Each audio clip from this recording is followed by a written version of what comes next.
Yes, Juju boys, hope everyone is doing well. A little bit delayed on this weekly breakdown video, purely and solely because I've just moved in to a new apartment. So as you can see over there, all my stuff, monitor over there is pretty much not set up. Reason being, the desk that I used to have is way too big for where it needs to go. This is still a small apartment because I'm just upping the levels each time. Most of my money now is invested into properties that are going to be developed and ready in the next 2 years.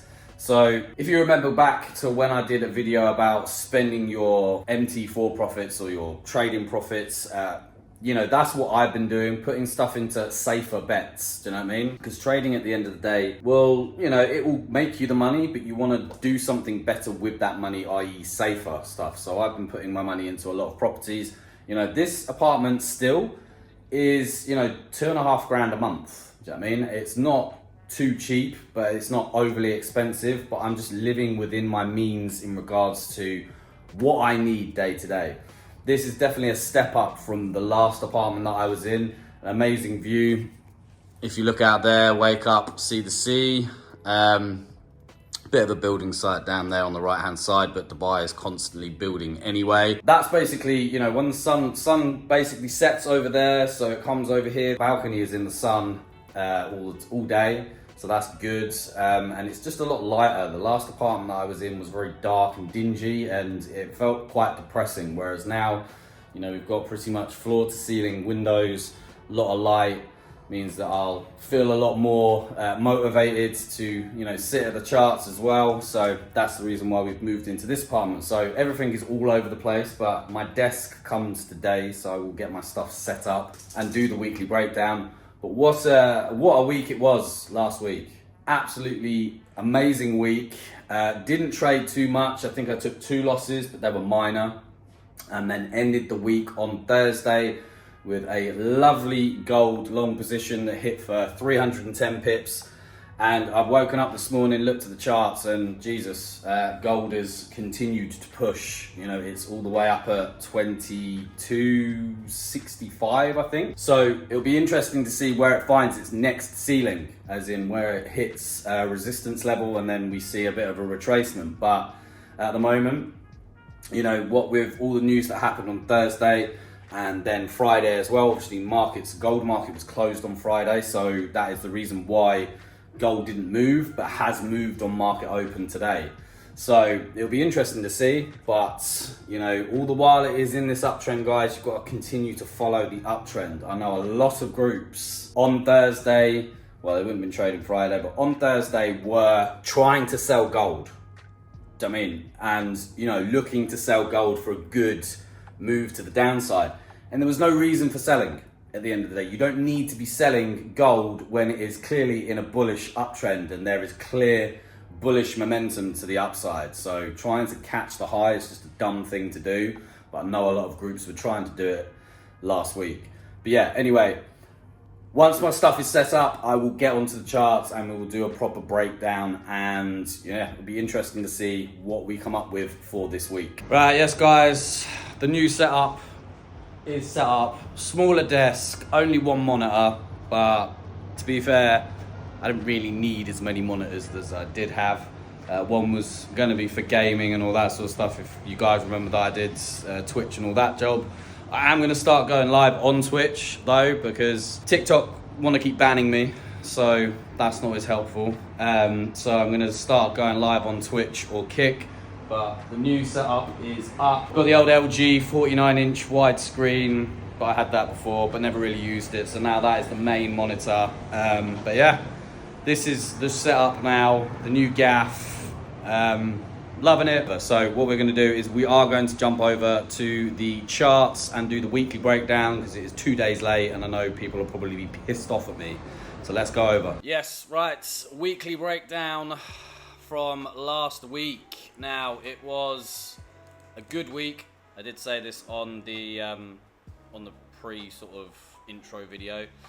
We did have a very good week. I caught this lovely setup on golds, and again, it's very simple setup based on my strategy and implementing things like ICT and SMC order blocks, fair value gaps, all that sort of stuff. So this was the entry, and you know, it all happened on Friday. We rode it up from Friday, and you know, pretty much when we started going into this, you know, big bullish momentum side of the coin, stops were nicely brought into profit, and I think we scaled off around 50% around the 22.11 mark, and just continued to hold, because even though the news came out and it was positive for USD, it didn't really make a massive deal. Like, you could have even got another entry. Sorry, my mic's literally in the way of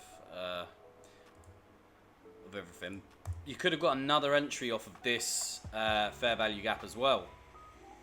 Even if you'd seen this rejectional, just taken an entry off of that, stops just below here and targeted the overall all-time highs.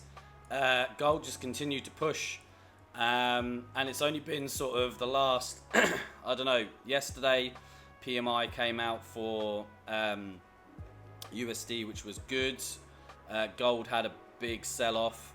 I was looking for this area for a buy, but I didn't actually send it out because it didn't hit the area that I wanted. This is part of me being stubborn, me sort of being apprehensive, taking positions when I should have just sent it out, to be honest. But I'm looking for, again, a continuation back into this area. I feel like another dip back down is from this sort of area back down into here, a retest of sort of 22.24, 22.23 to then you know, potentially push the upside. And this is, again, it's going to be based off of retesting this previous channel that we were in, this ascending channel. But the funny thing is, and this is where I've said about, I think I've talked about ascending channels and descending channels in the trendline video. Ascending channels normally mean that it's going to break out to the downside. It's like a slow progression up, and then price is going to dip down, or dip out of it and fall.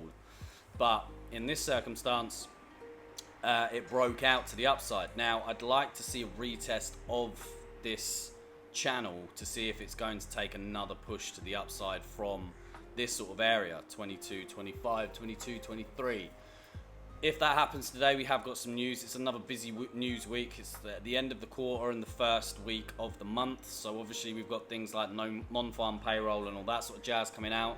So, you know, we'll expect to see some high volatility in the markets this week. So it will be a tough week to actually trade. But at least we know it's not going to be a consolidation week, which last week was.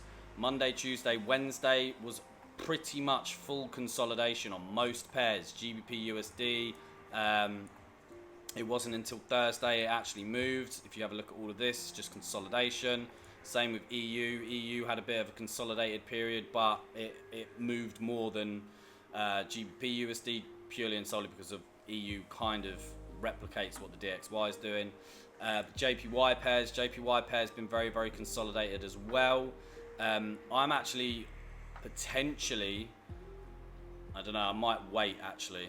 I feel like maybe 189, 500 might be tested, but I was looking to potentially take a long position from here because all of this consolidation, there is going to be a lot of liquidity. Now, I don't know if there's any GBP news maybe this week that might push us up to the upside, but it never actually came to my point of interest, my area that I was looking to sell.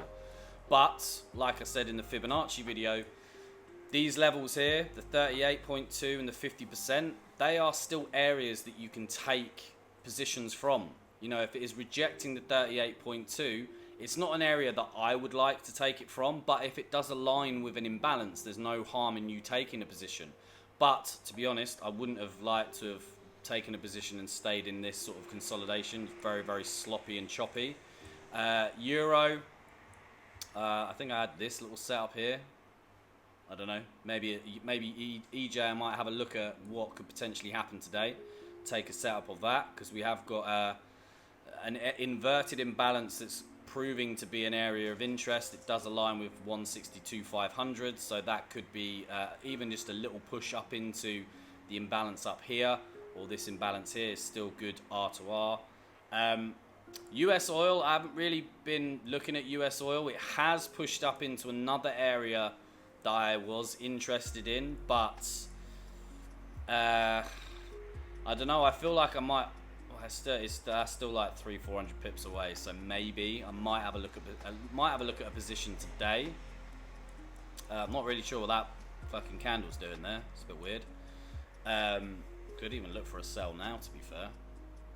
Tempting. I might have a look and throw that out in the next 15-20 minutes in the group. GBP-AUD, me and Calvin both had the same idea, same setup on this, but it really has not moved. This, again, is just very choppy, horrible price action. But this was simple, imbalance, 78.6 area. You know, you could say that this bounced off the trend line as well. So A, B, and C. And then it plummeted. I let him send that signal out because I was already in this gold buy on Thursday, so he had the GA trade. But other than that, not really been much going on. Bitcoin is having a bit of a dump at the moment, so that's interesting. I did have a look at this over the weekend, and this again would have been a perfect kind of imbalance type trade to throw out. So even here, look, you know, it's coming back into the same imbalance area, the same area of where, you know, liquidity came out of the market, and bouncing off the 70k region on Bitcoin. So you could have caught it twice, to be fair, and then I mean that would have just been a ridiculous move, to be honest. But yeah, in regards to this week, this is my first actual day sitting at the charts and having a look because, like I said, got set up yesterday, moved in on Sunday, so my desk arrived, and this is now a completely new setup. Still waiting for my camera because Harrison has decided to, well, not bring it back yet. So I'm currently using my phone, but you know, the phone I've got is pretty good, so it works good for a camera. But yeah, we will see how stuff plays out today, and you know, interesting to see what gold moves happen this week with non-farm payroll. But yeah, it should be an interesting week. I might do another video. Look, I'm going to try and get videos out now and be a little bit more consistent. I'm going to start doing reviews on other groups. I'm going to start a series of going into other groups and doing reviews. Everything from broker to Telegram group to their socials, how they portray themselves to be traders and this, that and the other, and just give my opinion on them. Now, at the end of the day, it's just my opinion. I'm allowed to have that. And yeah, it'll be interesting because there's a lot of people in this trading space that wind me up. There's a guy over here that winds me up, and everybody rates him. I have no idea why everybody rates him. It just means that they have zero idea when it comes to trading what they're actually signing up for.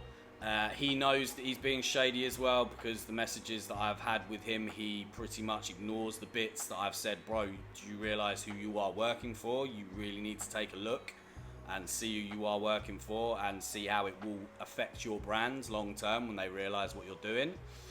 Just completely ignores it, and that to me, it fucks me off. It does fuck me off because, you know, at the end of the day, as much as I've worked with, you know, someone that has pushed a shady broker but has now seen the light and is now pushing a FCA regulated broker, you know, this is what I push, and I always talk about leverage, and I always talk about, you know, bits and pieces, which, okay, maybe in the past I haven't done so much, but it's definitely something that I push more now. And also a few comments on my videos of people going, why would you watch this guy when he's still learning? Right. Any trader that has been in the trading space and that actually trades will tell you there is a continuous learning curve, because there's always new things, there's always new strategies that you might not have come across and that you pay attention to or research, and that is technically called learning. It's the same as any other aspect when it comes to, you know, being a bricklayer. Do you think you just all of a sudden like learn how to build a house and that is it, your education stops? No, of course not. You'd be very, very naive and arrogant to just think that the learning stops. Quarterly theory is something that I only just learned a couple of months ago, but Was I a consistent trader before that? Yeah. But will I find something that perhaps helps me out a little bit more? Why the fuck not? You know, there might be an indicator that comes out in 2 years' time that pretty much does everything for you, or AI or something like that. Like, just it's very naive of someone to think that, you know, the learning stops there. So to those people that have commented on my videos talking about why would you follow this guy if he's just learning, look, spastics, like, I hate to be the bearer of bad news, but people were following me and learning my strategy before I even mentioned shit about the quarterly theory. Weekly breakdowns, weekly forecasts, all that sort of stuff is people getting an insight into how the trading group's gone, what trades I personally take. I mean, if I go and have a look on Telegram, pretty much I took 2 losses and 5 wins, total of 370 pips, 75 pips last week. So, you know, and those are the trades people, you can see, people took them, same as me. So when people are saying, oh, you're just learning, why would you follow them? Because people are still making money. So it is what it is, whatever you want to take away from that. But yeah, guys, anyway, drop this thumbs up, subscribe, and I will be doing some more videos this week and posting them up, being a lot more active on the YouTube. So I will see you in the next one.